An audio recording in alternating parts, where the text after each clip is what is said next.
Right, hey guys, how are we doing? Back in another video from Totally Not Mark. Dragon Ball Z reviews. So I think I've reacted to every single review that Totally Not Mark has done, and he's been wanting to do this for ages. And as soon as the first episode dropped, I was like, it's an hour and a half. But I'm like, do you know what? Let's get into it. It's gonna be cool. I might have to take a break every now and then to go pee, but I'll just edit that out in the video at the end, which is cool. I'm really looking forward to this. For it to be this long, I feel like it must be going into quite a detailed look of the Saiyan Saga. So, yeah, let's get into this. I'm excited. I've never reviewed Dragon Ball Z, And and it's not by accident. and it's weird as well, isn't it? Because like he's Dragon Ball Z's like the whole channel basically was about that at one point, and he's never actually reviewed it. But he's reviewed Dragon Ball, he's reviewed Dragon Ball Super, Dragon Ball GT, but never Z. On YouTube, I'm known as the guy that's reviewed One Piece, Naruto, Bleach, and many other popular series. I've even written multi-hour-long in-depth reviews for the likes of Dragon Ball GT, Dragon Ball Super, all of the films, and because I valued my sanity, I also covered classic Dragon Ball. Hell yeah. All of these excursions were massive projects that literally and figuratively took me to my creative and at times physical limits. Limits I was pushing past so that someday I could make this video. Chills. The final Dragon Ball review series that's been 5 years in the making. Wow. A series I've saved for the very end because it's where my career began. Get excited and strap in, folks, because I thought he was going to say that this was like his last thing he's doing or something. I was like, whoa, what? No. this is going to be my longest and most in-depth analysis to Sick. date, Looking forward where to I this. will push even further beyond, Yes. deliver for all of you over the next month the finale to a series I'm convinced is so much better than millions give it credit for, and finally talk about my childhood favorite. I hope you're sitting down because this is everything I've got. I'm Mark Fitzpatrick, and this is quite simply Whoa. He actually gave his whole name, not Totally Not Mark, my god. a story that needs no such introduction. I am of course talking about the global phenomenon, the instantly iconic, and the exceptionally exciting Akira Toriyama's Dragon Ball Z.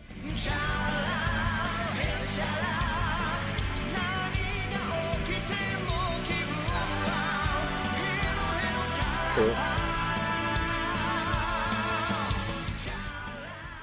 Chapter 1. The Saiyan Saga. Cool, so we've got... Oh, so chapters 195 to 243, or chapters 1... Right, because Dragon Ball and then this. Cool, right, let's get into it. 生まれは惑星ベジータ誇り高き全宇宙一の強戦士族サイヤ人だ As first acts go, this introduction what? is second to What? none in Dragon Ball, no matter which arc you're talking about. Better than anything GT, Super, and even early Dragon Ball offered. This first step into this arc is packed to bursting with so much lore, swerves, rug pulls, reintroductions, introductions, stipulations, strategies, techniques, old and new. And it worked. I'd never seen Dragon Ball, so I had no clue, and then just like open up with this. It's like, okay, this is an interesting premise. And sets up what's to come in such a perfect way that I will probably gush at numerous points in this video uncontrollably as to why it is so damn good and 100% that bitch. Case in point, Goku's spiky older brother, Raditz. So yeah, Goku's an alien, and Toriyama is a weird but very fun writer when it comes to this fly-by-the-seat-of-your-pants type writing style. Unlike series such as One Piece or Attack on Titan, which have justifiably been celebrated in the past for their clear vision they progress through the story with, Dragon Ball is sort of the opposite in Make it up as you go along kind of thing, but make it work. pretty much every respect. Toriyama's a massive fan of injecting comedy into his manga, and that's fitting because this dude pretty much improvised an entire story that turned into one of the cultural touchstones of my generation. No big deal. And Oh, while yeah. proceeding in that fashion is unorganized and has its downsides I will absolutely be getting into later, there are some upsides that really gave this series an energy that otherwise couldn't have existed without it. In the same way a crowd gets giddy when a comedian quickly claps back at a heckler in the crowd, we as readers of Dragon Ball can appreciate the chaotic blitzkrieg of creative choices that takes place in Dragon Ball, and no opening to an arc better exemplifies the upsides of this approach than the kickoff to Dragon Ball Z. Like, take this one for example. Okay. For pages and pages following Raditz's reveal, he bellows about the lack of work produced by this, quote, Kakarot. We've never heard of this person's Yeah, who is this? What are you talking about? And then, what? name before, so we assume it's a new character. We wonder to ourselves, who the hell is he talking about? And right as he's leaving his first encounter with Piccolo, we get this panel. And with that one panel, Toriyama single-handedly turned the entire Dragon Ball world onto its head. Yo. I can see it now, the collective minds of millions across Japan being blown. And while it wasn't built up to, and while he likely never planned for Dragon Ball to take this particular course in the first place, he also tends to leave his story's fringes vague when he doesn't know what to write down. Right, and yeah. honestly, that restraint, that ability to not feel like he has to have all the answers all the time, that might be one of the secret ingredients to this series. Unironically, it doesn't bloat any of the narrative, it's all for the purpose of keeping the project streamlined, certainly, but it also doesn't cut off any options for him when he wants to take them. I mean, he introduces Goku in the very first arc of Dragon Ball, and people immediately start to ask about his tale. But Goku and Toriyama, they answer honestly about it by not really giving that much information, because they don't really know. And that works because it isn't important to the story, and while this does have its downsides, what this more lax approach offers the series is a unique flexibility to jump from a kung fu adjacent genre to a sudden sci-fi galactic epic Let's go to space. the snap of his fingers. Literally, one chapter of transition and it's seamless. You accept it immediately. Because, of course, he's an alien. He transforms into a giant monkey. And yes, It makes, it's weird, isn't it? Because, like, it makes more sense that he's from space. it's a monkey, not an ape. Apes don't have tails. Ooga booga strong monkey. And speaking of monkeys, can we talk about the introduction of Son Gohan for 1 second? I think it's clear that Toriyama wanted him to be as different from his father as he could possibly muster. Right, yeah. Which, importantly and interestingly, is a vital aspect of the story that informs not just his role in this arc, but for the most part informs a lot of the story that he will ultimately tell in this series. But as introductions to a character and as introductions to this general idea broadly speaking goes, I don't think it could have been handled any better. It is an off- Mate, Gohan's introduction was absolutely class. Like, yeah, the way Raditz captures him, and then he just rages out, and it's like, interesting. We get to watch a main character grow up and then be overshadowed by their children, mostly due to that offspring always on some level being compared to their fathers and never living up to them. And while there is an element of this in Gohan, it's that very element that makes him as fascinating as he otherwise ends up becoming, acting as a character study that simultaneously highlights Goku's strengths and eventually his weaknesses. And to achieve such a sophisticated character, Akira Toriyama wrote Gohan to be, in almost every area of his character's personality, the total opposite to Goku. And to see this, you need not look any further than their introductions. If we cast our minds back to the opening of Dragon Ball's first arc for Goku, he's entirely independent, confident, practices martial arts, is incredibly strong, a little rough around the edges when it comes to his manners, and even saves Bulma after their first meeting. Immediately, his role is clear to us. He's a capable hero. But if we look at Gohan's introduction, he's incredibly shy, hides behind his father, doesn't know how to fight, appears helpless, is polite beyond his years, and doesn't save someone, but instead gets kidnapped himself. Right, This establishes Gohan immediately as an entirely different character and entity to that of his father. But there is something more there than just a helpless, crying child. And that search for that hero inside of himself is central to Gohan's entire story in Dragon Ball Z. A journey that begins in a stranger's space pod on a grassy, barren field somewhere on Earth as he awaits his heroic father's rescue. その程度でのこのこやってくるとは勝負ってのはただ強きゃいいってもんじゃねえよこっちには作戦があるんだ Goku and Piccolo versus Raditz. This is so sick. That right there was probably my favorite quote from Goku during the Saiyan Saga. On its face, it's a rather... It's weird seeing these, because I don't think I've watched Z with the Japanese dub. I've only ever watched Z with, like, the subs, with the English dub, and then it was Super that I started watching with the English. So, kind of weird seeing these clips with the Japanese, but obviously that's how it came out originally. It's, you know, it's just Their innocuous line Just that sharing speaks to how I'm Goku's feeling. disagreeing with his brother's assessment of him and his abilities, but for me at least, this one line represents the prevailing theme of not just this arc, but perhaps this entire story. Raditz is a character that is present in the beginning of this story, but is quickly forgotten. However, for me, he represents what is my favorite story told in Dragon Ball. A story of expectations versus reality, nature versus nurture, and allyship versus selfish conquest. I spoke on this generally with Toriyama's introduction to Gohan moments ago, but the same is true for Raditz in this fight, and indeed the other Saiyans that make their presence felt later on in the story. They are designed to represent an antithetical ideology and culture to that of Goku in order to highlight his differences. His weaknesses, sure, but also indeed his strengths. Even beyond that, if we look at the Scouter, an iconic piece of tech that Raditz introduces to the story, while these metrics are fun to speculate on and mess around with in private or with friends online, the entire point of the Scouter's introduction with this story is to provide yet another metric by which the Earthlings understand what true power is, and how Raditz and indeed the other forces of Frieza's army are misguided ironically. That true power comes from manipulation of ki, group strategy, and specific martial arts proficiency, rather than brute force and strength alone. just this You'll power notice level, that those with the Scouters, devices that are designed to give the wearer a better idea of what they're seeing, are in fact the most blind on the battlefield. In the case of Raditz, he's taken off guard not once, not twice, not even 3 times, but at numerous instances to varying degrees of severity.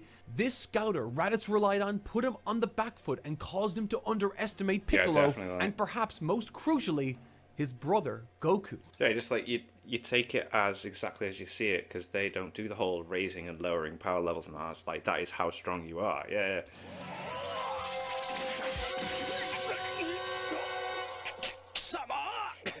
This fight is perfect. Yeah, man. Sure, it's not as good as other major fights in the story or even this arc, but it was never designed to be. This fraternal conflict instead is here to set the stage for what's to come next and to establish the theme of the arc as a whole. That theme being, the differences we are criticized for can be our greatest strengths. And you need look no further for validation of this sentiment than this battle here with Raditz. Criticized, chastised, and taken advantage of for acting contrary to the ruthless warrior Raditz claims all Saiyans should naturally be, Goku stands in opposition to him and this ideology by rejecting his offer, allying himself with his greatest enemy, surprising him with a technique he learned from a dear friend and mentor, and finally defeats him with the help of Piccolo in what is the most selfless act he's offered in this series so far. And honestly, quite brilliantly, Raditz could never have seen this move coming because Raditz could never foresee a world where he would do the same for anyone else. In more ways than one, Raditz's worldview limited his abilities, all the while Goku, because of his sacrifices and virtues, has a community of friends supporting him that will march quite literally to hell and back in order to bring him back from the brink. Earlier on, I claimed that this first act does a lot, but in reality, it does everything. It changes the atmosphere of the entire story retroactively while not contradicting anything. And then it's like, it establishes a brand new main character for us to follow in Gohan, provides a captivating angle or theme from which to digest this story through, and sets up countless other facets to this story, all the while demonstrating one of the most breakneck, tightly paced fights in the series. And did I mention that the main character dies? Yeah, that's mad. An interesting and frankly morbid piece of trivia concerning this chapter's release is that 1 month following it, Emperor Hirohito died, and 1 month following that, the father of manga himself, Osamu Tezuka, passed away also. So in reality, over the course of a little over 2.5 months, the Japanese public had been shocked by a tragic passing following Goku's first ever death in the manga, and with 3 prolific figures of the time having passed, the start of 1989 was a turbulent one for Japan. So yeah, this fight is everything. Everything on a much smaller scale than what is admittedly right around the corner is prefaced in this fight and serves as the perfect launch pad. And I think a lot of that gets lost in translation because of how many people start Dragon Ball with the Z. first arc of Z. Yeah, it's yeah. easy to forget Alright. that this fight isn't just the story of Goku, but a vital chapter also in the story of Piccolo and his gradual shift in standing with the main cast. Once the most Yeah, because the technique he used, didn't he say he created it to kill Goku? Like, so, you know, sets up like that. Whoa, I remember watching that being like, wow, weird, so these guys aren't friends then, okay. overwhelming villain to have ever graced the Dragon Ball world, now unlikely allies with his arch nemesis Goku against a formidable foe from the stars. Act 2.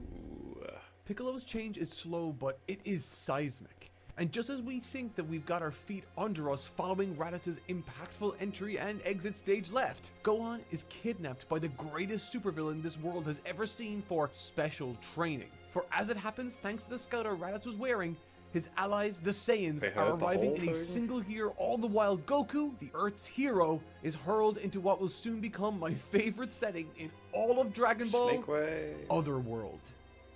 But before we move on, just a quick heads up that I have a huge announcement later on in this video, so stay tuned. Okay.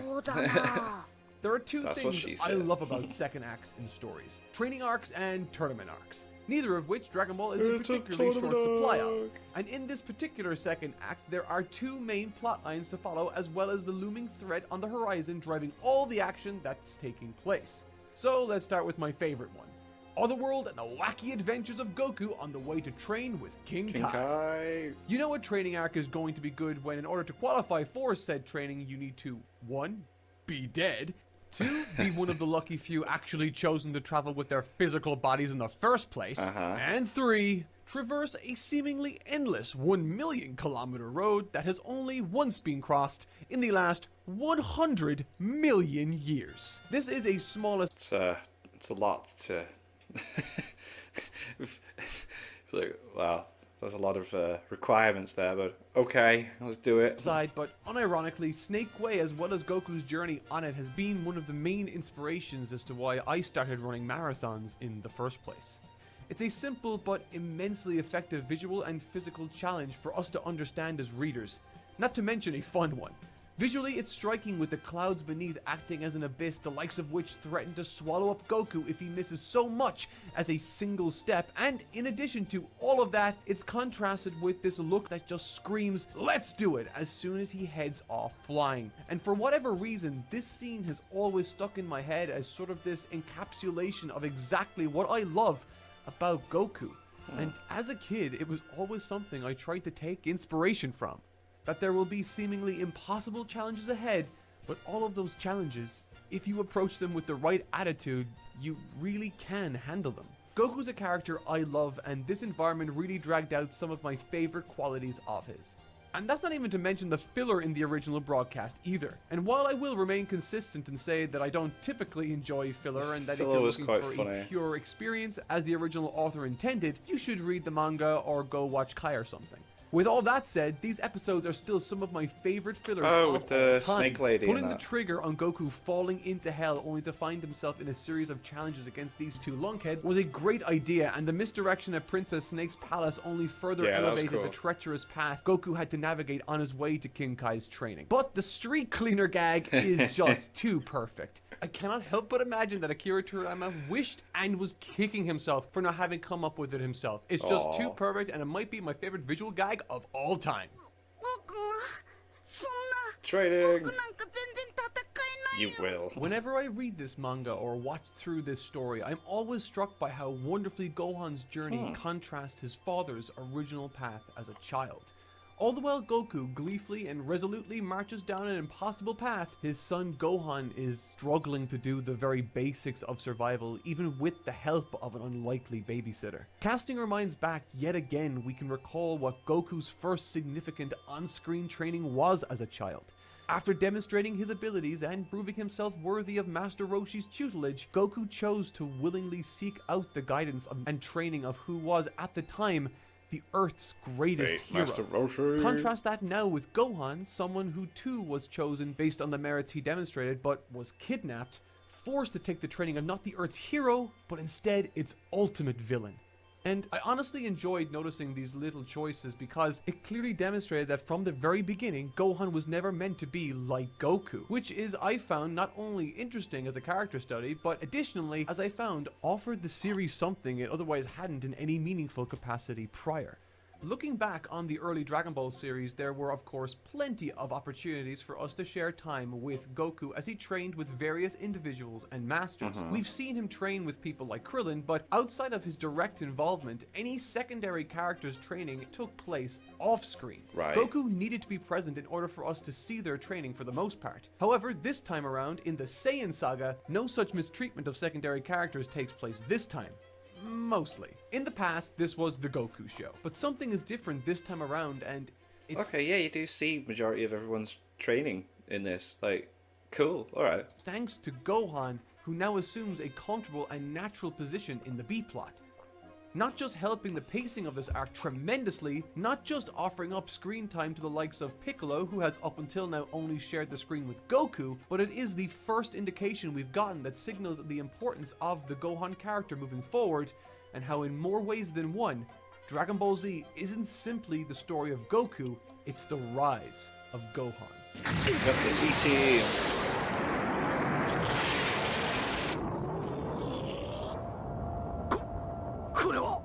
Something of note also is that while I referred to Gohan's training under Piccolo as the B-plot earlier, it's worth noting that for the time being, it could be quite easily considered the A-plot, with Gohan's training standing at 3 chapters worth of material compared to Goku's 1.5 chapters of total time spent on King Kai's planet. Wow. However, it's hard to shake the feeling that Goku's time spent on King Kai's planet was exceptionally special. Or at least it was for me. It's the first training arc I ever watched personally. I loved it, but... And the, what was it? What's the little, what's it called? The grasshopper thing. That's not in the manga, is it? Timothy was his name? I can't remember. Wasn't he made up for the filler? What's interesting is that it's the first one for Goku on screen in quite some time too. While in the past Goku had training with Roshi and Kami and technically his grandpa Gohan prior to the series, this training we see and enjoy on this small but memorable planet is the first piece of training we're privy to as audience members for Goku since his training alongside Krillin with Master Roshi in the second arc of the story. That's ages ago. And as training goes, it's near perfect. Firstly, King Kai is hilarious. Yeah, Much the he's same funny, way huh? Roshi was an eccentric, wise old teacher, King Kai follows suit with 100% less horny. Those of you who know me will understand why I vastly prefer King Kai. Yes. Secondly, King Kai's planet is the first use of enhanced gravity in the series for the purpose of training, making it a natural evolution on the weighted clothing Yeah, of when they do the introduced planet early Dragon in Ball. the spaceship And and that. thirdly, Yeah. as I mentioned, only 1.5 chapters worth of training is spent with Goku on King Kai's, which honestly made me reflect on why I felt so strongly about this material as a highlight of the series. And then, it hit me. Much of the actual on-screen training we get from King Kai is just comedic relief. Very good comedic relief at that, but still just comedic relief. The actual training we do get is classic Dragon Ball, however. Meaning, it is all about the fundamentals. Traditionally, that has been Toriyama's approach with training in this series, but its use here works exceptionally well when you take into consideration the broader context of the arc. In other words, when you take into account its themes. Right around the corner is a battle of good versus evil, hell, of elite yes. versus lower Whoa. class, of natural talent versus hard work. Outside of catching bubbles, almost all of Goku's technique training with King Kai is kept surprisingly vague and secretive, given that we as an audience are present to watch him train in more than one instant. We hear some non-specific talk of the Kaioken, and then Goku firing what appears to be a ki blast, but all of these moments are intentional. This withdrawing, this withholding of information is intentional. These moments are... So that when we actually see it later on, it's like, oh, wow, that's what it was. It's like a nice little build-up. You can't just spoon-feed everything to the audience. You've got to tease them a little bit so that when it actually hits, you go, oh. all planting seeds, allowing these crops to be harvested in spades once Goku reaches Earth. And similarly, the vast majority of the other individuals training, including Gohan at this point in time, are also kept largely off-screen, further planting seeds for the eventual yield that will result in their first encounter with the Saiyan... Mate. Okay, actually, wait. There's one piece of filler that I'm glossing over, and honestly, it was the part of the show I never enjoyed watching. And that was Gohan's extra episodes spent with those orphan children and other training hijinks. At first glance, this section of the story seems perfect for filler misadventures the same way Goku's trip across Snake Way offered. But as I mentioned, the choice to avoid demonstrating training is still a creative choice, and one that the anime decided to change, that in my opinion served to not only kill the pacing, but also somewhat spoil the confidence that Gohan would eventually be demonstrated to have gained along his way too.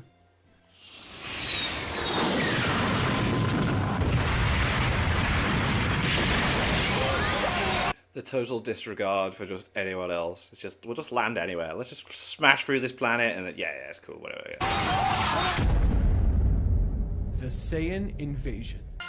I've been waiting to talk about this one for a long time. Nappa and Vegeta set a bold new standard for this series in this arc.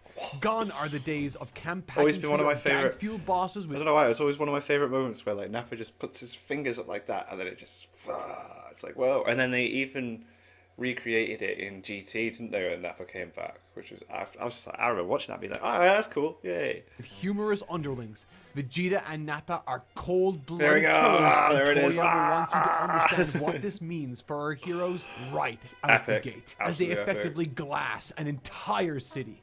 And while this might be a rather climactic statement made in this scene by dusting this entire town of life, it comes packed with some subtle exposition and insight also. Firstly, tension is built through our newfound understanding of the Saiyan homeworld's gravity situation. These are monstrously quick and savagely strong foes. Secondly, I like how they allude to Gohan's power being one of the two most substantial power readings based on their initial scouter scans. Furthermore, these expectations for Gohan are only further emphasized when Krillin himself, upon his arrival on the battlefield, compares Gohan with his father when he was a kid. Nice. This sets an interesting expectation for us as readers because, aside from seeing a more confident Gohan surviving in the wild at times, we've not really seen how he performs in combat since his run-in with Raditz. Yeah. And while I'm on the topic of Gohan, I do like that at every available opportunity he dissuades people's expectations of Piccolo as this maniac or monster of evil. Like Goku, he sees him for who he is, not what he projects. And thematically, there's a lot there in terms of being who you are versus what you're expected to be. Similar to how Goku is who he is without fear, Piccolo at this present time is conflicted somewhat, even if he doesn't show it. The sudden exposition onto Piccolo from Vegeta and Nappa certainly takes him by surprise concerning his ancestry. And the final piece of subtle exposition from the Saiyans is a key aspect of Vegeta's characterization that is communicated early, and that is his intelligence. Yeah, he's a smart man. Like, that's the comparison between the two as well. It's like Nappa's all muscle and brah, you know, but Vegeta, he's got the brains. He picks up on things. He knows what his next plan's going to be. And yeah. He recalls the name of the Dragon Balls instantly, points out how reckless Nappa's glassing of an entire city was because it could have contained a Dragon Ball, and beyond even that, Vegeta is the first to acknowledge almost immediately how worthless the Scouters themselves are, based entirely on Raditz's encounter with the Earthlings prior. It's terrific stuff and demonstrates to us that while Vegeta might be more monstrous than Nappa in every metric, shocking as that may be, he's also double threatening because he possesses the ability to abstractly think on the fly and compose strategy based on available, scarce information. But that's enough preamble, it's time to start fighting. The Cyberman! Was it Budokai 3 where you had the loading screen and then you'd like spin the two sticks on the controller just like real fast, like to try and fill the screen up? It wouldn't do anything for the game, but you try and fill the screen up with Cybermen by spinning the sticks. I think the choice of using the Cybermen is sort of emblematic of how Vegeta and Nappa view and value strength in the story. They each see the Earth's fighters, aside from Piccolo because he's sort of an Namekian, as weaklings. These folks are born on Earth destined to be weak despite their efforts. So why should we fight Conversely, them? the Saiyans carry themselves around with this overinflated sense of self-importance, specifically because of their ancestry. Because they know that they are this strong naturally. They are born this way. They cannot fathom elements like teamwork, specific martial arts practice or technique, and heart playing any sort of meaningful role in battle. And so, Supplanting these Cybermen, beings that grow from the ground with no experience, no martial arts training, and no sense of self, only highlight how this is all the Saiyans believe is valuable in fighting. In other words, the raw strength that you're born with. However, much to their surprise, each one of the Earth's fighters defeats their respective Cybermen in one-on-one combat. Wow. Ten Shinhan, in seconds, absolutely dismantles his Cybermen with little to no effort, much to Nappa and Vegeta's shock and surprise. Well, you're gone. Bye. Oh god, I've paused that out at the right moment, didn't I? Oh. Because he was bested, Vegeta kills him mercilessly without consideration for anything beyond his ability to fight or lack thereof. Which citing that then, because he was defeated, he no longer served any purpose. Quote, the Earthlings already defeated him. It would have been a waste of time. exactly. Which then, like, you kind of, it's not. It doesn't seem out of character when he does it to Nappa. So, yeah, makes sense to throw that in there. Spoilers.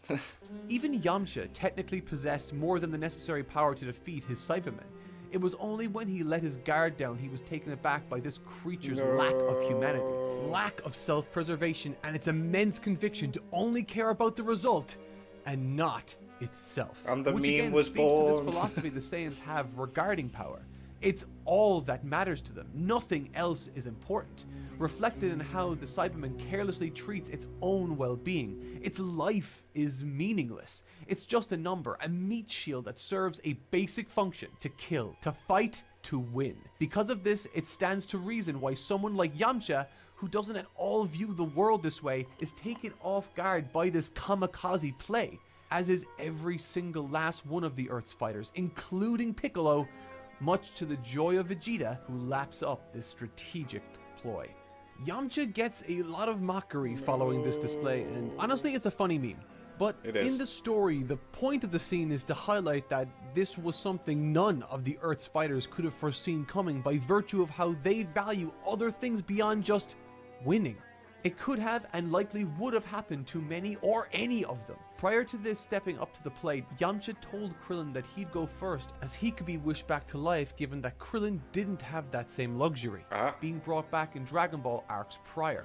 And once the Cyberman self-destructs, Krillin reflects on this sacrifice, insinuating that this would have been him had Yamcha not been so considerate of his friend's fate. So, in actuality, while this scene is remembered as yet another slip-up by Yamcha, ultimately he's taking one for the team, absorbing a blow that could have and likely would have taken each and every one of them off guard if they were in that same position. A selfless sacrifice, and one that draws out of Krillin the Earth's secret power.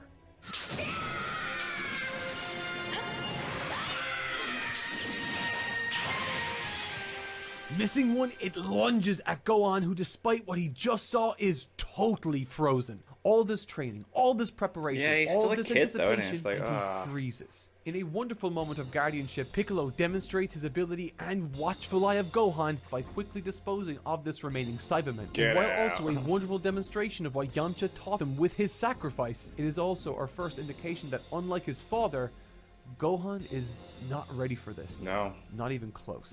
However, this doesn't stand out too much at this point because, well, everyone is taken off guard and paralyzed by what takes place. Nappa. Oh, mate, yeah. Tien his arm. Frightening as this move is, with an intensity of visual carnage to rival anything we've seen so far in the series, this scene's thematic highlight and clever contrast comes not through Ten Shinhan, but instead through his longtime friend and partner, Chaozu. Oh, mate, when Chaozu sacrificed himself. Oh. My quick breakdown earlier of the philosophy behind Yamcha's Cyberman kamikaze was partially to illustrate what the Saiyans believe in order to establish a clear contrast between them and the forces of Earth. However, there was a secondary purpose, and it was for this scene right here. I mentioned that one of the aspects that took Yamcha off guard was his inability to conceive of this particular strategy from this invading evil force. In other words, Yamcha was too good, too loving of a person with too much to live for, where he would so frivolously cast aside his life like that. A cursory glance at Chaozu's attack on Nappa might appear to share many of the same parameters, but truthfully, It is again a terrific highlight of this difference that exists between the Saiyans and the Earthlings, where the Cybermen attacked out of instinct and fear of consequence, attacking with a singular goal. Chaozu's attack is one of desperation to save everyone. Like Yamcha, his is a sacrifice born out of a desire to prevent more pain coming to his friends by giving up everything. And Nappa, just like Yamcha, for the opposite reasons, never saw this attack coming. In other words, where Yamcha was too good of a person, Nappa was so bought into this idea of might makes right and power is all that matters that he couldn't foresee anyone, let alone himself, doing something like Chaozu did for his friends that day. It's another spectacular narrative choice that carries with it so much meaning and thematic significance. Both Yamcha and Chaozu offered up their lives, and in doing so not just saved their friends momentarily, but through this leverage of their characters, Akira Toriyama was able to establish concretely what these Saiyans are. Heartless monsters with no value for anything or anyone beyond their own selfish interest. And in the case of the Earthlings, while not enough to stop Vegeta or Nappa, they are certainly much more than either of the two cruel Saiyans ever imagined they possibly could be. Piccolo isn't yet fully bought into this idea of self-sacrifice, however, and part of him still wants to believe that he's bad to the bone. And I think because of that, despite being shocked just as bad as everyone else as he watches what unfolds with these fallen warriors, he's also the only one able to retain a semblance of timing and strategy, and thankfully, he too can bring those like Krillin and Gohan into his plan of action. A plan that actually looks as though it's going to work. Right as Nappa is about to kill Tenshinhan, Piccolo gives the signal before disappearing suddenly and reappearing right before Nappa, landing his own brutish, animalistic slash with his claws onto the brutal and heinous Saiyan. Following this, the seasoned Earthling Krillin matches his effort with his own clubbing strike, setting up Gohan for the perfect final attack. The strategy was perfect. The strongest of the Earth's fighters sets up the attack with what is the most dangerous part, confronting Nappa directly. Following this, Krillin, someone who can be relied on in a pinch, one who earned Piccolo's respect in arcs prior during the 23rd Tenkaichi Budokai, nails his role here also. And now, hurtling towards Gohan, the second strongest fighter from Earth,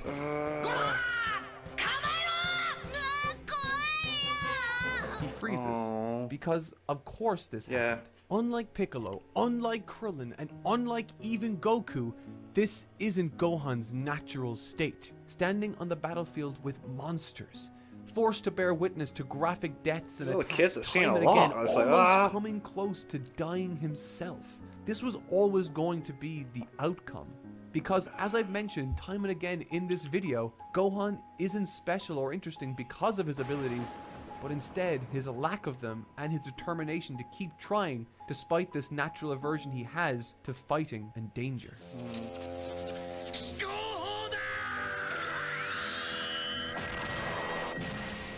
In the blink of an eye, this small and scared 5-year-old child has watched 3 allies all die in horrific and tragic fashion. It's worth noting that earlier I mentioned Piccolo was the strongest of the Earth's forces and that Gohan was second. However, I said that only really because it was what Nappa and Vegeta assumed based on their initial readings at the time and who they discovered once they arrived to investigate. But as it happens, Gohan, according to Piccolo, has greater power dwelling within him than even he possesses. This juxtaposition between Gohan's latent ability and his desire to avoid conflict at all costs is a match made in heaven, narratively speaking, placing a tremendous amount of hope and responsibility on his capable but small and unsure shoulders is the perfect recipe for manufacturing tension and exciting moments. However, before we get to that, the Saiyans, and by Saiyans I mean Vegeta, recognizes that Gohan, Piccolo, and Krillin's talk of Goku must mean Kakarot is soon to arrive. And giddy to torture his son before his very eyes, they jump at the chance to give the Saiyan traitor Kakarot the time he needs to reach the battlefield. But 3 hours pass, and he still doesn't show up. From this point on, every single moment is spent showcasing another one of the arc's themes, that being the Earthlings' unwillingness to give up. From Piccolo's failed plan against Nappa to Gohan miraculously withstanding Nappa's full-on attack to Krillin still managing to get an attack off against Nappa. The remaining 3 fighters continue endlessly in their endeavor to fight back, despite going, how guys. obviously Keep going. beaten they are. It's a level... It's mad, isn't it? Because like, even if they have managed to beat Nappa, the amount of effort they're putting in, they surely know that they don't have a chance against Vegeta. Like, of determination against adversity that not only befuddles Nappa to the point of rage, but is, in the end, a driving force that is pivotal to the eventual victory of Earth as a whole. That drive to carry on despite adversity is an attitude that both Nappa and Vegeta are completely alien to. They were born into a higher class, and from what has been indicated to us thus far, have likely largely bulldozed over pretty much every foe they've ever faced up until now. In other words, there is no obstacle for them to overcome normally. They are the obstacle, They're but the that obstacle, difference yeah, I in like that. perspective is what makes all the difference here, and just plays even more into the themes of the upcoming fight against Vegeta, the themes of class, of the resolute strength that the Earthlings' lower class status has instilled in them, ensuring they will continue training and fighting back until their final breath. Piccolo said it best: the Earth doesn't go down easily. And Hell he's yeah. saying that from experience. And that's when it happens. Well, yeah, he Goku does. arrives at the check-in station to find Kami as he's transported to the land of the living once again. And the moment Goku's body Hell arrives in that realm, yeah. Vegeta's scouter surges into action, alerting him to something they never expected. It reads, a power level of 5,000 closing in on their location. Shocked, he orders Nappa to kill them all immediately. While this wasn't to be expected, I love that Vegeta has the wherewithal to assess the situation and strategize. With limited time before Kakarot's imminent arrival, he concludes that with Earthlings, appearances can be deceiving. And if Kakarot was raised here too, that means that he also could be hiding something more than what was initially read on the Scouters. Odds are, if these Earthlings could help Kakarot, things could prove challenging for the Saiyans. I mean, Vegeta's awareness compared to Nappa here is chilling but exhilarating to... mate, like, I'm sorry, I've got to say, the music, the editing, the way Mark's talking, this is so well put together. As well as it being such a really good review and discussion and looking into it, the way this has been put together, it's like, I'm sitting here like, he's telling the story, and I'm like loving it. The piano keys, the epicness, the edit with Goku, that looks, this is sick. watch.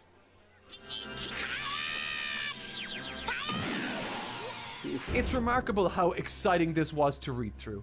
It's just handled so perfectly. Time and again, we're always given more of a reason to hold on, to hold out just one moment longer. And man, you might not register this upon your first read or watch, but this is the first attack Gohan has leveled against these invaders. It's his first attack and is He by just far the kicks most him significant straight. on Nappa thus far. And he knows it.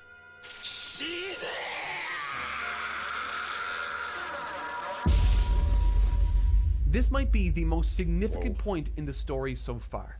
Everyone is down. Goku isn't here, and Gohan is face to face with the strongest attack leveled against anyone thus far in the entire series. The only one who seems to have the strength to make it to his feet is Piccolo. And as the son of his lifelong enemy faces certain death, Piccolo drops the last remaining facade of evil and steps headfirst into a new era of his character as he gives up his life for another.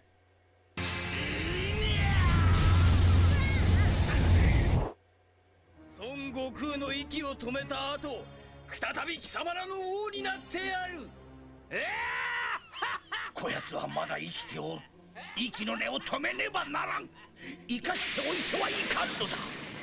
でもお父さん言ってたよ。生まれ変わったピッコロさんは前みたいにむちゃくちゃ悪い人じゃないみたいだって。 Wow.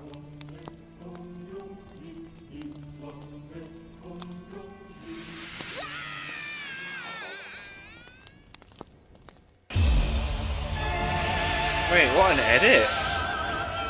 It cannot be overstated how powerful this moment is. Mate, For I'm most loving of us this in the review. This is English-speaking sick. world, the Z anime was our first experience with this story, this which means that edit. just shy of 40% of the story was missing to us.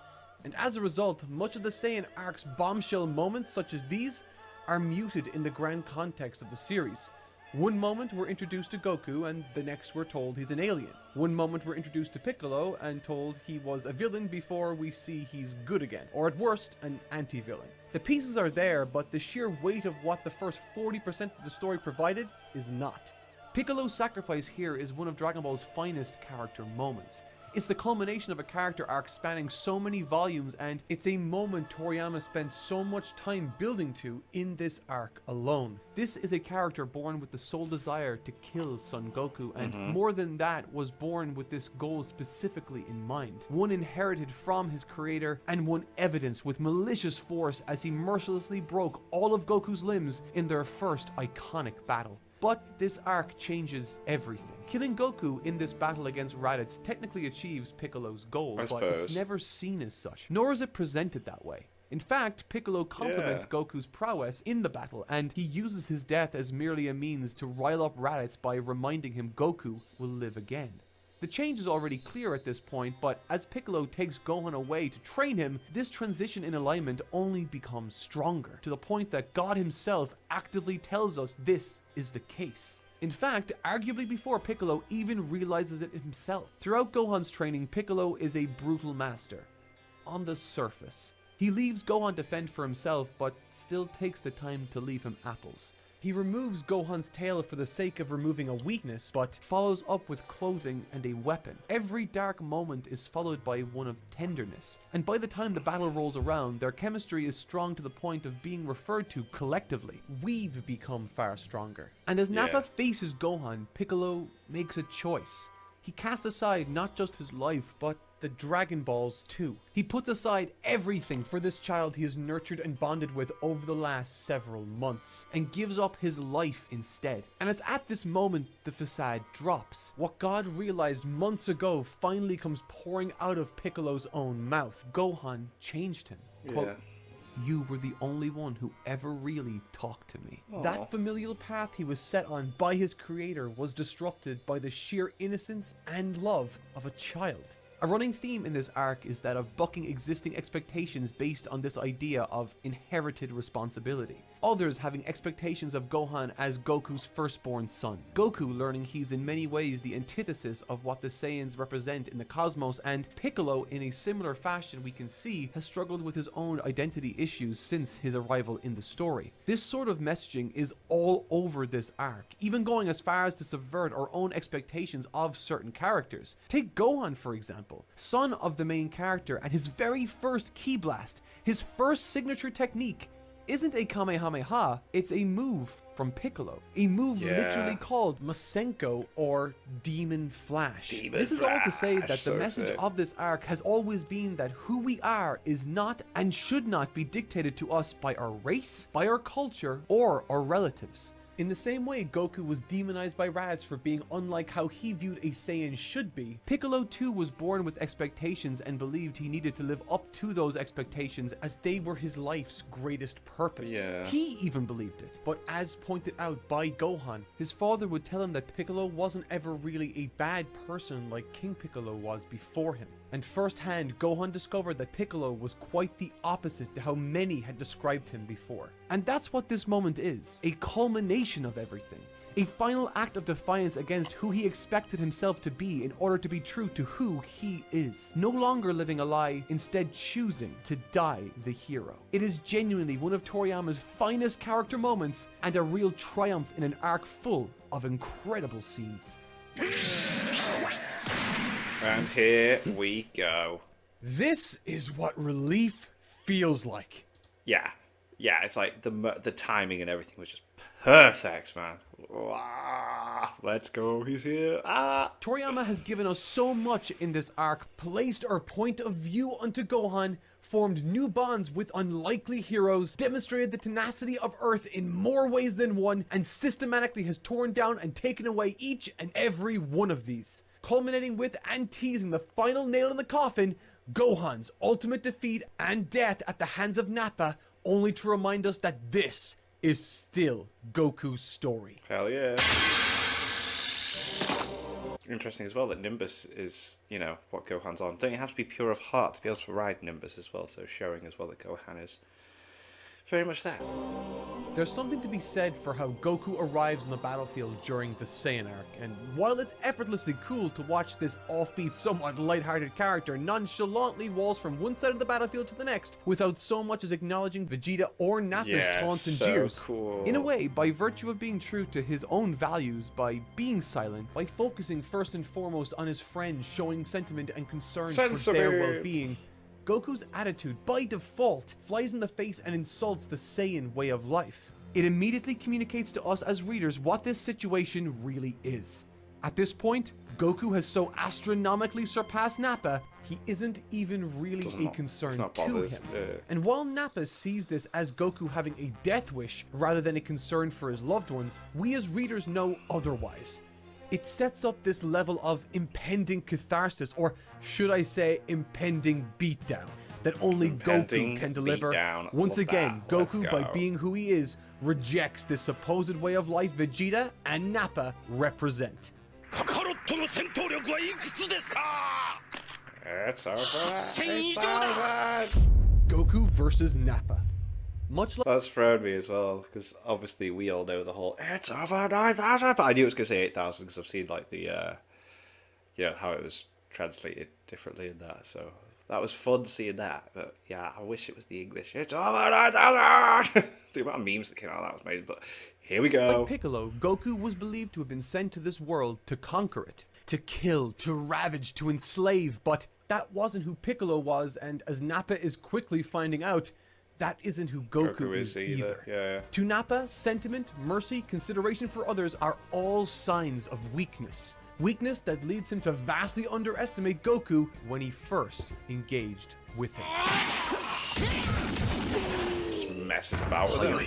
What's so fascinating about this fight is that it actually marks an important shift in Akira Toriyama's philosophy.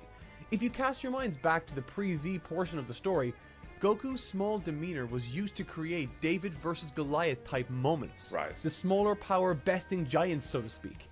Whether it be King Piccolo or Sergeant Metallic, Goku's small stature and excitable personality was pitted against these huge, menacing foes.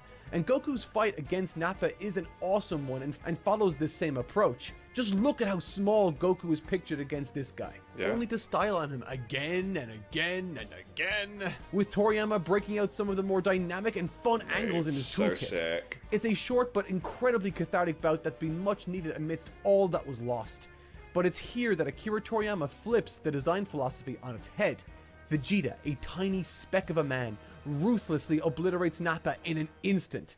The smaller of the pair is by far the most powerful, and in spite of Goku's bout against Nappa serving to show us just how much he's improved, this surprise moment, this switch up in design philosophy not only brutally brings reality crashing back down around us, but it also reminds us that this isn't the same happy-go-lucky Dragon Ball we all know and love anymore.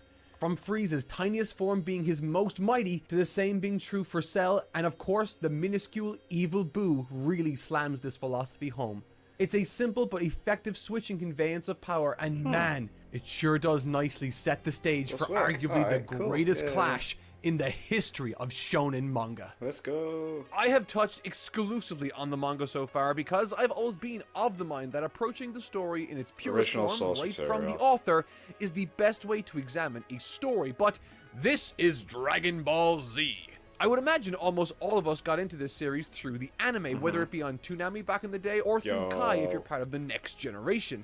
It's a cultural landmark of a series, and the staff who put it together are just as important to its worldwide success as Akira Toriyama himself. And so, I want to take you on a journey with the staff who made this show a reality, explore their styles and how their hierarchy changed across the show's 7 years on the air.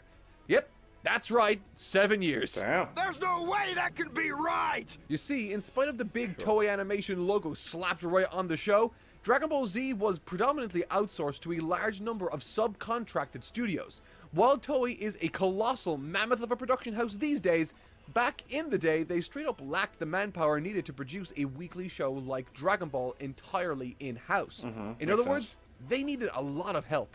For the Saiyan arc alone that we're covering today, there are 6 studios to introduce, and by the end of the series, that number will have doubled to 12. Cool. Dragon Ball Z is one massive collaborative project of varying quality, and that quality is almost entirely determined by the studio that worked on it each given week. First up is Studio Junio. Perhaps one of the most important of those introduced today, this studio was led by the very character designer of the show, Minoru Maeda.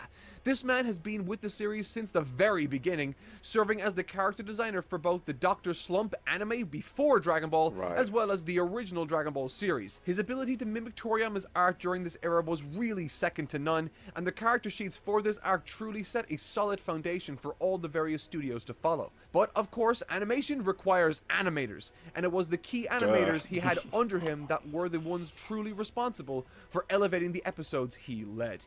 At this point in the series, Maeda's team was primarily made up of a mix of Junio and Toei Animation in-house animators. These included Masaki Sato, Katsuyoshi Nakatsuru, Takeo Ide, and Hisashi Iguchi. 4 phenomenal talents of which you may have even heard of already.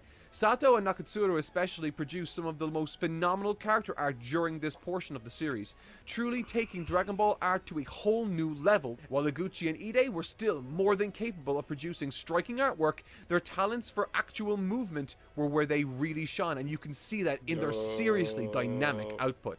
But on the whole, Junio were very much an art-driven team, and so it's no surprise that so many of those beloved close-ups come from this very team. The level of fidelity found across their episodes is honestly insane. If I could draw like Masaki Sato, I would die a happy man. However, Dragon Ball's big appeal is in its fights, and when it comes to spectacular battles, that is where the iconic Studio Seigasha comes in. Whatever iconic bout comes to mind from this arc, it almost certainly comes from the team at this magnificent studio. Led by Tomokichi Takeuchi in this arc, Seigasha was compiled of 4 main talents at this stage: Yoko Izuka, Masako Mizumi, and most importantly, Masahiro Shimanuki and Kazuya Hisada. Although Mizumi and Izuka absolutely add value to their team, particularly in arcs I'll cover in the future, it's primarily Shimanuki and Hisada who are just mind-blowingly good here, and animate arguably the most iconic moments of this arc. Shimanuki's work in Seigasha's first Z episode is so strong. There's a real powerful rigidity to his work, and his artwork is honestly insane. But when you move forward throughout the arc, you'll see he animates some of the most incredible parts of Goku versus Vegeta too, including that famous beam struggle. Nobody draws debris quite like this man. He really is something else here. Although Kazuya Hisada is often seen as an equal to Shimanuki, and in terms of skill, he 100% is. He's actually his junior when it comes to the industry standing at this point, having only been promoted to key animator with Z's 4th episode. In spite of this, however, his early work on this series still manages to be excellent, filled with the great and dynamic movement he'll eventually become known for. And by the time the climax rolls around, he's delivering some truly breathtaking work. Now, I think what's cool is that Takeuchi, the animation supervisor for Seigasha at this point, is a pretty talented animator in his own right and found plenty of time to produce his own strong contributions to the series. With a very animation-focused brain, he'd also quite often let his star talents under him shine with minor or no corrections to their work. And, well, recognizing the talent of those under you and knowing when to correct and when not to is a very important skill, and not one every supervisor understands, unfortunately. Introducing Shindo Production. Named after its supervisor here, Mitsuo Shindo is certainly someone with a very distinctive style and a completely unwavering touch when it comes to corrections. If you work under him, well, you're absolutely getting your work redrawn to look like his, regardless of how good it looked in the first place. Oh, damn. And, well, the people under him at this point are Teruhisa Ryu, Noriko Shibata, and a very famous name these days, Tadayoshi Yamamuro. As a result of Shindo's corrections, and because the studio aren't hugely animation-oriented at this point, it's difficult to pinpoint particular staff with 100% certainty in this arc. But I think it's at least interesting to look at Shindo's style. It is extremely angular, to the point that it really stands out against the episodes that surround them. It's not bad or anything, but it sure is at odds with Maeda's design sheets and even Toriyama's own work for this era. Next up is Studio Last House. For all intents and purposes, Last House is the backbone of Dragon Ball Z, regardless of anything I will say about their quality. Their existence is pivotal, and they animate the highest number of episodes in the series by a mile, often allowing elongated schedules for other studios' episodes. The team was led by Masayuki Uchiyama, who, well, let's just say their evolution across this series might not result in them having the best reputation, but their work on this arc is actually solid thanks to Maeda's rounder designs here, meshing well with Uchiyama's own blobbier style. Under him are some pretty substantial players in the Dragon Ball world though. Akio Katada, Katsuya Seki, Taichiro Ohara, and Naotoshi Shida. It's the latter who carry this team like no other. Ohara is a master of movement, especially with vehicles in this arc for some reason. Shida is likewise a real powerhouse of an animator, and you almost definitely know his name already thanks to his crazy popular output these days. You can really see the beginning of that famous style creeping through in his early work here also. I mean, it's been 30 years and he still draws ears the exact same way. Oh, wow. In spite, however, of this talent under him, Uchiyama does often find himself criticized for his episodes thanks to his animation corrections. While he sometimes does make work arguably worse, even the ones where they're an improvement tend to look quite flat and amateur looking, as he doesn't have particularly great line confidence with his own drawings. It's a very similar tale with the next studio too, Studio Live. Yukio Ebizawa leads the charge here, and while he's a better animator than Uchiyama, his style at this point in the series is bizarre to say the least. He has perhaps the largest variety of animators under him across this arc, and so listing them all probably isn't the most realistic until they stabilize later, but I do want to highlight Tomiya Ida as a particular standout. And unfortunately, someone who also serves to demonstrate how strange Ebizawa's corrections can be. I mean, look at this. The impact of the pose is so much improved, but what a bizarre style that totally shifts it off model from the on model original. And that's basically what you get when it comes to Ebizawa. And that brings us to the final, well, it's not really a studio actually, it's a single person, but Katsumi Aoshima. This man is a beast and largely produced his episodes on his own, with the exception of some small help from the likes of Hideko Okimoto. And if you haven't noticed, I think solo animators are awesome. Not only does it take insane skill to animate... Yeah, like to do it by yourself, it's like, whoa, all these like teams, you got one person that can do it all. It's like, yo, that's sick. Must take a hell of a lot of time, though. An entire 26-minute long episode almost entirely by yourself, but it really lends itself well to a production's health. Being able to slot yourself into a show at any given time to allow other teams more time to work on their episodes is invaluable. And, well, that speed is worth a lot. There was once an animator with that kind of speed who did so much work in a given year that they made more money than the head of the studio and bought a Porsche. How's that for reward for work? Say Porsche. It's longer. And okay, that's quite the mixed bag of a roster I've just now outlined, and yet this arc is still an excellent bit of television. And well, that's because, of course, animation isn't the only thing that makes for good TV. A good director is pivotal, especially a series director, the one in charge of the overall approach to the show. For Dragon Ball Z, this was handled by Daisuke Nishio for the majority of its run. Nishio had already been a part of the original Dragon Ball series alongside Dr. Slump director Minoru Okazaki, as the higher-ups weren't convinced Okazaki was fit to lead an action-oriented series like Dragon Ball alone, and with a series like Dragon Ball Z being so insanely action-driven, Okazaki just wasn't really needed anymore. Sorry, bud. So Nishio took the reins and kicked off the series with a bang, with a team of very competent regular directors under him too. And the most extraordinary of all has to be Yoshihiro Ueda. This man is just absurd. Remember when I said Segasha was the go-to studio for the incredibly animated episodes? Yeah. Well, Ueda's the one for direction. His storyboards are honestly flawless, chock full of creative angles beyond Toriyama's own paneling, and filled with really seriously impressive lighting choices. This man knows how to set a mood, genuinely. Like, any of those spectacular episodes you remember from this part of the series were probably directed by him. Sure. And if they weren't, it was Nishio. The pair are just spectacular together. I'd bend the knee, but... And so, with introductions over, the story of Dragon Ball Z's production is really just beginning. Keep the names mentioned in mind going forward too, as with each video in this series, we'll be taking a look at who else joins the fray, their standout episodes, and how each of those studios begins to evolve and blossom, or, in some cases, even devolve. And so now, with the animation stage set, I think the setting is perfect for... Let's go!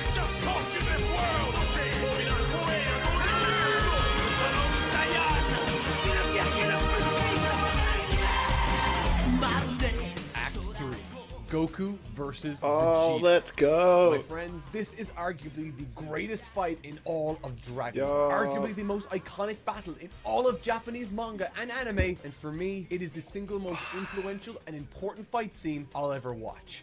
Why? Because this is the very first time I ever saw Dragon Ball. However, if we push aside my internal biases for a split second, I think there's a lot of merit to the suggestion that this is a story known for having some of the best fight scenes in anime, and this could very well be Dragon Ball's finest. Sure, it One might off, not though. hit the iconic highs of the Frieza vs. Goku fight, Yeah, or but it's up excite there, millions Jesus around Christ. the world like Cells, but what this fight does better This than fight is any other, in my awesome. opinion, is do everything. And I do mean everything right. One of the first things I noticed when reading this fight was how Toriyama liked to play with characters' positioning to invite tension and to establish a sense of hierarchy, paneling which in is the manga perfectly is fitting sick. for a fight scene designed to explore the themes of class.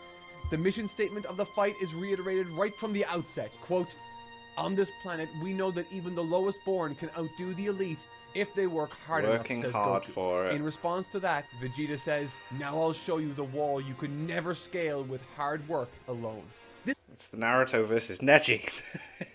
This difference in worldview is specifically what this fight is about. Vegeta sees himself as higher than Goku, and thus Toriyama reflects this inflated sense of authority onto Vegeta by positioning him physically higher up than Goku. During the beginning standoff, he's seen as slightly higher, reflecting Vegeta's confidence. However, after that first exchange ends with Vegeta clearly getting the better of it, that confidence is validated and grows.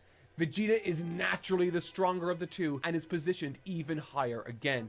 Up until now, it has been very rarely seen that Goku is the weaker of the two fighters in any given arc. Heck, the purpose of some of those early tournament arcs was specifically to follow other characters as they navigate solutions to Goku's obvious strength advantages. But this arc establishes Goku as the clear weaker of the two, not as a swerve at the end of a battle hard fought, but instead at the beginning.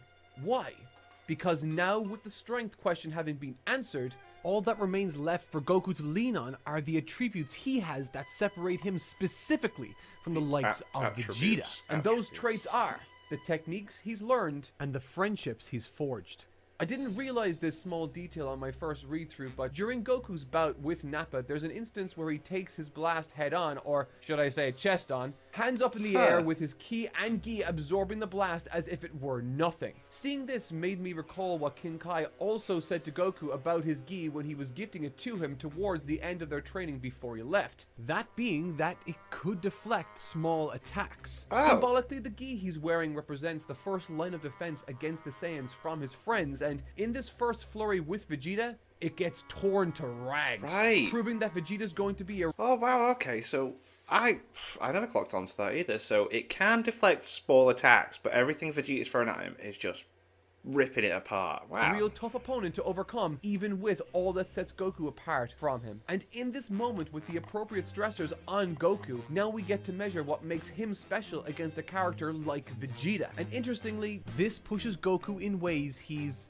never been pushed before. It's an incredible surge of energy, but one that comes with its own drawbacks, both literally and figuratively, through Vegeta's own furious reaction and counter. Notice how at the beginning he was positioned as this ever-looming figure looking down at the wretched lower-class offspring that Goku represented. But now Goku brought Vegeta to his knees, forcing Vegeta's hand in one of the best and most effective symbolic clashes from this fight, soaring high into the sky, the prince of all Saiyans, the elite of the elite, burning brighter than Goku could ever possibly imagine, looking down from on high, the self-professed most powerful in the universe, and right beneath him, as the only line of defense between the Earth and certain destruction, stands Goku, alone and exhausted.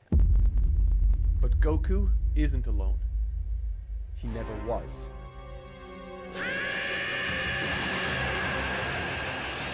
Erupting in a violent torrent of power, tenacity, and tremendous energy, Goku goes to use his ace, his most reliable technique, the Kamehameha. It surges from his palms to block Vegeta's earth-shattering attack. Across this incredible journey from the very first arc all the way to today, Goku has met some of the most incredible people and learned even more incredible feats and techniques from them. And fittingly, the technique that he first learned from the Earth's defender is what once again acts as a shield both for him and the planet he once defended. But symbolism isn't all there is here. In fact, I think this is where fighting as a mechanic peaks for Dragon Ball personally, where the future might yield more iconic and memorable moments, snapshots in history like Goku's initial transformation on Namek, or the various forms of fusion which gave rise to tons of speculation and fan art over the years. It's this period of Dragon Ball's action that plays host to 3 new techniques that all share a common attribute that is perfect for building tension in the heart of combat. And this commonality these techniques all share is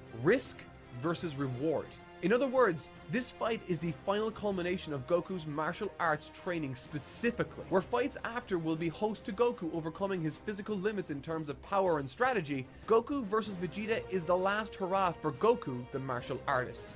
So, let's take a look at this fight under the microscope to see just how it ticks and how the techniques used emphasize the ideologies and strengths of the respective fighters. Cool. But let's get something straight from the outset.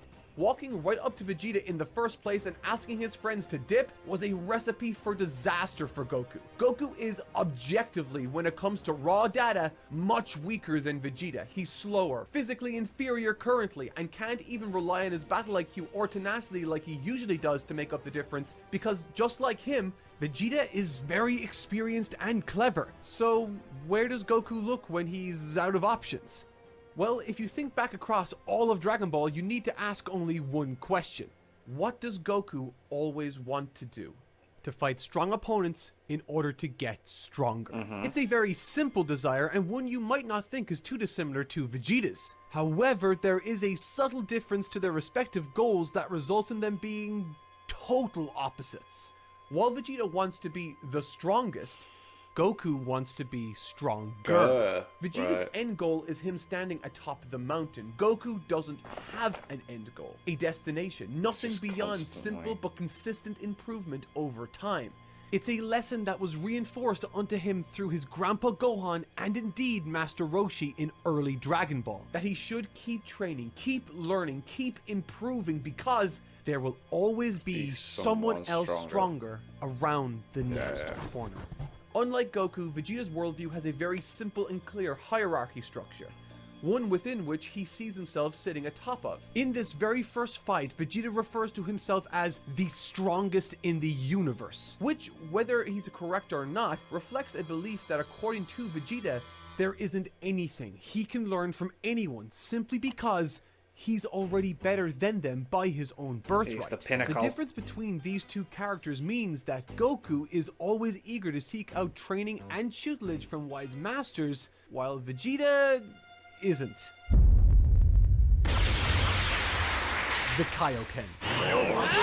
Developed and taught to him by King Kai, this technique proved to be what kept Goku in the fight initially, magnifying the damage he could deal along with an explosion of speed. This move too came packed with a massive amount of recoil on his body when he pushed himself too far using it. So much so that by the time the first significant section of the fight had concluded, a simple tap on the back from Yajirobe was enough to leave him screaming. The quote, power management side of this fight against Vegeta is worth contrasting with the most recent big clash of Piccolo versus Goku. In that fight, Goku had spent years mastering control over his body and ki, and was able to let loose immense power without even breaking so much as a sweat. I mean, at the very end of the fight, he still had that unreal flurry of attack to unfold on Piccolo, and him being worn down was a direct result of the damage Piccolo had been dealing to him. But here, with Vegeta, he is having to go nuclear and burn through his energy reserve at a rapid rate to even compete. It goes a long way to show just how dire things truly are. The beam struggle Goku engaged in was a wonderful culmination of all of these traits I'm talking about, leveraging his own tenacity while combining the techniques passed down to him by Roshi and King Kai respectively. A short-term win for tremendous long-term loss in order to put Vegeta in his place momentarily. A place where Vegeta was forced to reconsider his worldview, and he didn't like that. Hell yeah. The Ozaru. The Ozaru in this context is the thematic opposite to Goku's Kaioken in many respects. And it's cool to see this because it made sense, didn't come out of nowhere. It's like, because you've already seen Goku's turned into the Gohanna's moment where he turns into it, so it's like, ah. not something passed down to him or taught, not something which came with its own risk versus reward metric to consider, but a simple times 10 multiplier to his own already immense power. Many of you might point out that this isn't exactly a new technique to the series, and it's obvious why anyone would think that. I mean, it's been used a number of times across the story from the very first arc all the way to the middle of this one with Gohan. However, the important distinction here is that unlike every other time in the series, Vegeta is in full control. He's not a wild beast cutting loose on a random area. He's very knows what he's capable doing. of much more specific movements, defensive maneuvers, and even speech. Unlike Goku's techniques, there's virtually no downside to this move from Vegeta. Well, apart from the jab to his own pride for needing to resort to such a measure in the first place against someone as lowly as Kakarot. With all of that said, this technique released by Vegeta, while it wasn't his intention, unconsciously this might have been one of the most significant blows to Goku's emotional state I've seen, and certainly for me, the single most tragic and sad instance in all of the manga. A moment that drags our minds back to the very first arc of Dragon Ball. There's a rather large chunk of Goku's life we aren't privy to. The story itself starts off with Goku already 11 years of age, living alone in a small house in the mountains, praying to the 4-star ball he sees as his grandfather. It's his only family. And at the end of the first arc, we as an audience discover the truth when Goku begins talking about the moon and what his grandpa used to tell him about it. We put 2 and 2 together then, and he transforms. But the dramatic irony of all of this has been that through all the damage he's caused, it's all been unconscious. A terrible never been truth aware that has of been it. hidden from Goku for the longest time, and we're reminded of this at the very beginning of this arc too, when Roshi asks if Gohan has ever acted strangely around a full moon following the discovery of his tail. And so now, as Vegeta transforms before him, it triggers a very early memory of Goku's. One that took place long before the beginning of this story. A moment in time where his grandpa would tell him about monsters that would come out at night. Goku's first words upon seeing this fully transformed state: "I've heard of apes like you. You killed my grandpa." This one move from Vegeta produces one of the most negative mindsets I've seen Goku Was that work mentioned through. in the English One dub? that causes him to literally say that he can't defeat this monster, that he can't save the Earth, and one that leads him to somewhat accept his fate when he says that he'll apologize to his grandpa when he gets to heaven. It's a truly horrific place Goku finds himself psychologically, but he has one last ace up his sleeve to try. And in order to make space to attempt it, once again Goku leverages a technique he learned from another dear friend.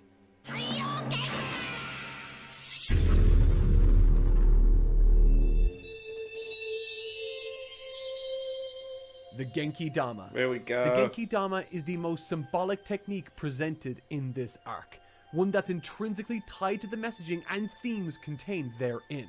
If there was ever a combination of techniques and circumstances that I would grant Toriyama a 10 out of 10 for when it comes to execution and storytelling, it would be his design of the Kaioken, the Genki Dama, and the Ozaru all mixed together.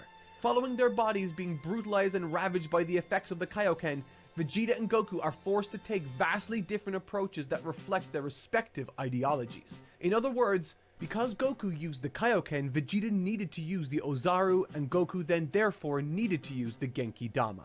Two techniques that when used in conjunction with one another create some of the most tense and exciting sequences I've ever read in a manga. Vegeta's Ozaru grants him enormous power, speed, and perfect control of his faculties, whereas Goku's Genki Dama, while thankfully light on the effort he needs to expel from his body to utilize it, forces Goku into the most compromising position possible. One where he has his guard completely down, and one which forces him to take his attention away from the literal giant monster in the arena before him.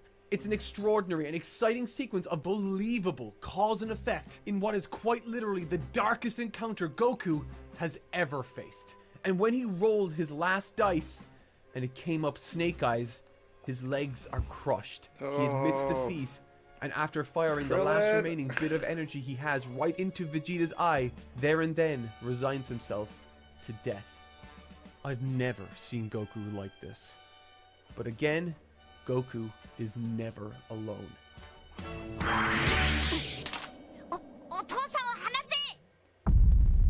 The Earth versus Vegeta. Get it?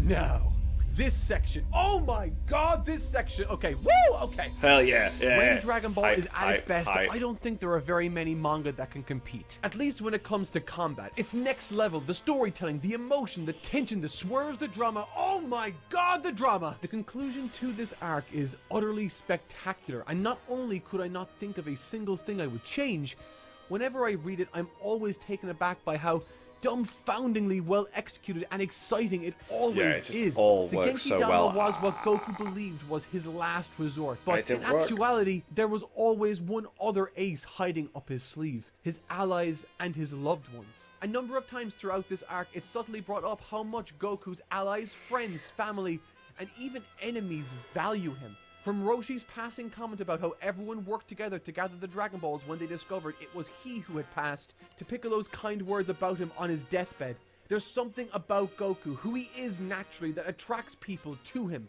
People who can help, who want to help, and those that will lay down their lives to protect him because they know he can and has done the very same for them. When Vegeta releases the fake moon into the sky, Krillin and Gohan notice as they near Kame House. But it isn't Krillin who turns back first. It's Gohan. Hell The yes. youngest and by far the most terrified and unsuited to this environment, was the first person to choose to come back to help at the first sign of irregularity. There's something to that that's just so damn powerful to me. And when they land to find Yajirobe, Krillin's strategy seems like a terrific one. With Gohan, once again, despite being the most non-confrontational naturally, he's the one that's tasked with getting the attention of Vegeta, Damn. and he succeeds. Oh my god, okay. I cannot begin to describe to you how 10-year-old Mark might have felt while watching this for I the love first time, this. I because remember watching this Vegeta as well, felt yo. like a monster to me, Oh the my likes of God. which I had never seen before. Goku was down for the count indefinitely. How do you Gohan beat has a this spark guy? of greatness, but he's still no match for the Saiyan Prince. And Krillin is much the same. And at this point in my read-through, I genuinely took a step back to take stock of just how dark this entire arc has been. Dragon Ball up until now had certainly its own fair share of darker moments here and there, but even taking that into account, this arc is on another level entirely. Goku dies in the first few chapters in one of the most graphic ways the series has seen. Gohan is kidnapped, Yamcha is killed brutally. The same goes for Chaozu, and the means with which Tenshinhan leaves this realm is one of the most awe-inspiring but at the same time tragically sad and pathetic send-offs. Vegeta kills his own Rapper, partner mate, and yeah. accidentally reveals to Goku the tragic fate of his grandpa and the role he played in it, and following that, Goku resigns himself to death. This arc is just one horrific event after the next, and as Gohan and Krillin are staring down the barrel of certain doom, Toriyama reminds us that we are still reading Dragon Ball. Yajirobe! Run I away! cannot express how perfect of a moment this is, and what could quite possibly be the single best swerve in the So entire sick. It's like, series. it didn't see it coming out of Everything, anywhere. It's I like, mean, whoa! everything works so well here. Yajirobe is shown to be training along with everyone else early in the arc. He even gets his own small speaking roles. He's shown to be part of the battlefield where Goku and Vegeta move to eventually, and Yeah, it doesn't completely come out of nowhere, but when it happens, so it makes sense that it can happen. When it happens, you're just like, oh my god, this guy! And he just runs away. It's like, alright. he's never seen by Vegeta, thus giving credence to the notion that Vegeta wouldn't expect him to come. And he didn't. Watching him frantically scurry away, frightened immediately after the slice, is nothing short of hysterical. Leave it to Akira Toriyama to undercut one of the darkest and most intense moments from this series with one of the best, most perfectly timed and placed jokes I've ever seen committed to paper. Brilliant. It's brilliant. And it doesn't Absolutely ruin the brilliant. Run tension. away. It doesn't Run ruin the away. drama. Because it's still not enough. Say what you want about other arcs that came before this one, but Vegeta is a different breed of foe. The amount of times he dusts himself off and keeps trudging forward would put Michael Myers to shame. Nothing seems to stop this guy. Like a murderous, short, and bigoted Terminator, despite reverting to his original size, finds himself still to be the most superior on the battlefield. Just a tries to circumstance bully that, everyone, while doesn't dire, he? It's like, still leaves wow. Goku with more options than he otherwise had originally at his disposal. Gohan needs to step up to the plate one more time. And when he does, possibly my favorite part of this entire fight in terms of psychology and strategy comes into play. Come on, Krillin, use it.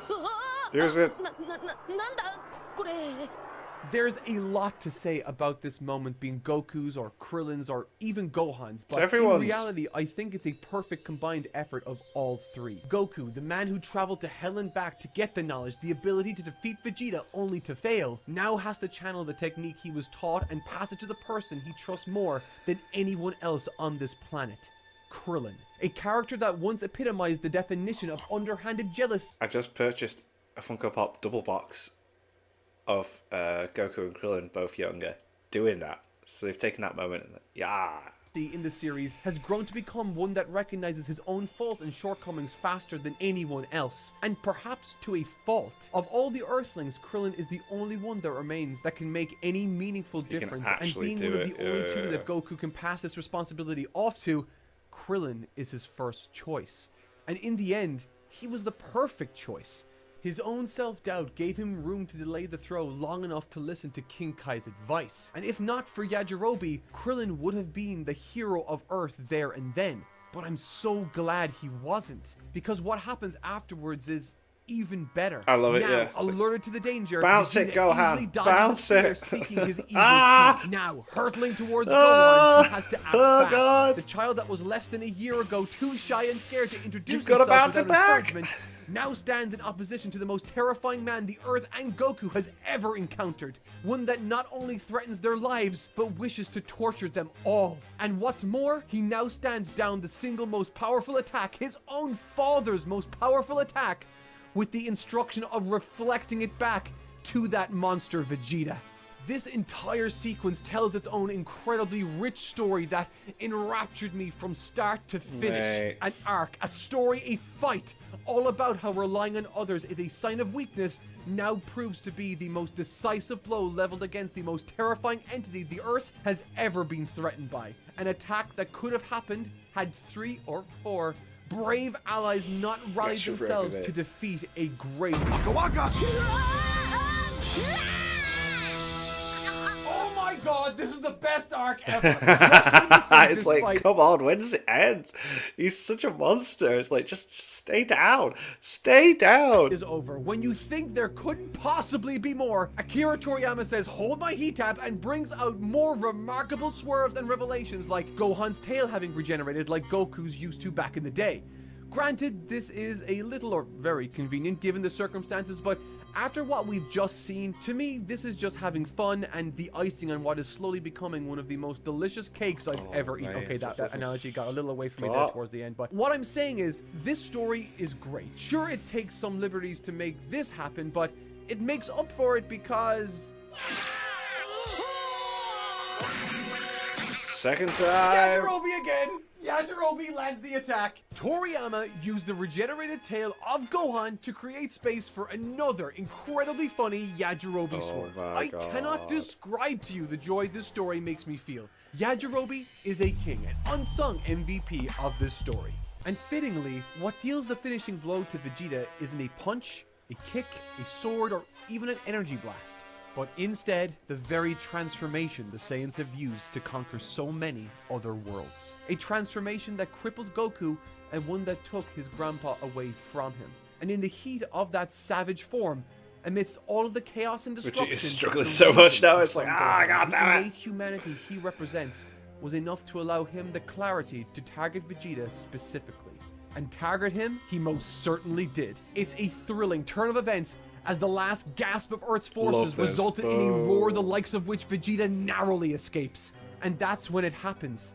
He retreats. But this retreat and apparent victory is cut short by a curious request of Goku's. For no other reason beyond his own admitted selfish desires, he asks Krillin to spare his life so that he may one day fight him again. And in the end, the ultimate win for Earth, the prevailing of The humanity, edits in is this capped off are with so a good. very Saiyan request from Goku. An aspect of him that will be explored even further in the next arc, as this colorful cast of characters we've all grown so familiar with leave the comfortable confines of their homes to venture forth into the dark, starry sky above in search for an answer to this question they've all collectively had.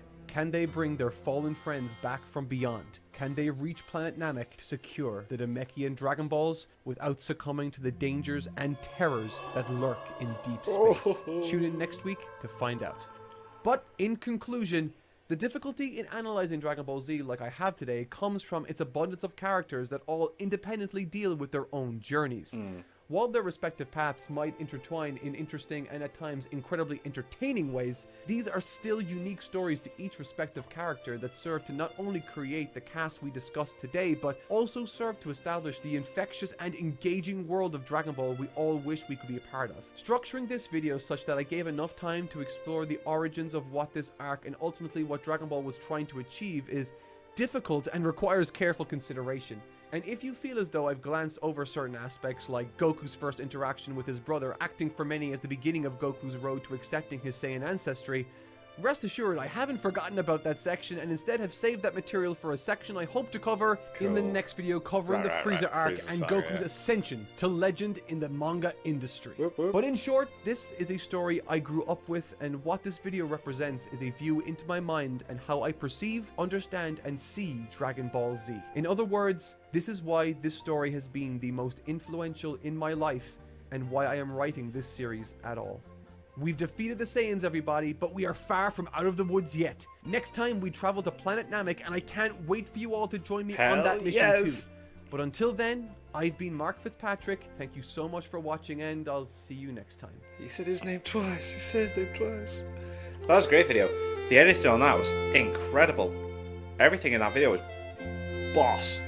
I really need to pee, but I really want to finish this video off right. So, yeah, the editing, the music, the way Mark would talk at times, everything about that video was just perfect. Like, that was so well put together, and everything was so well explained and put forwards.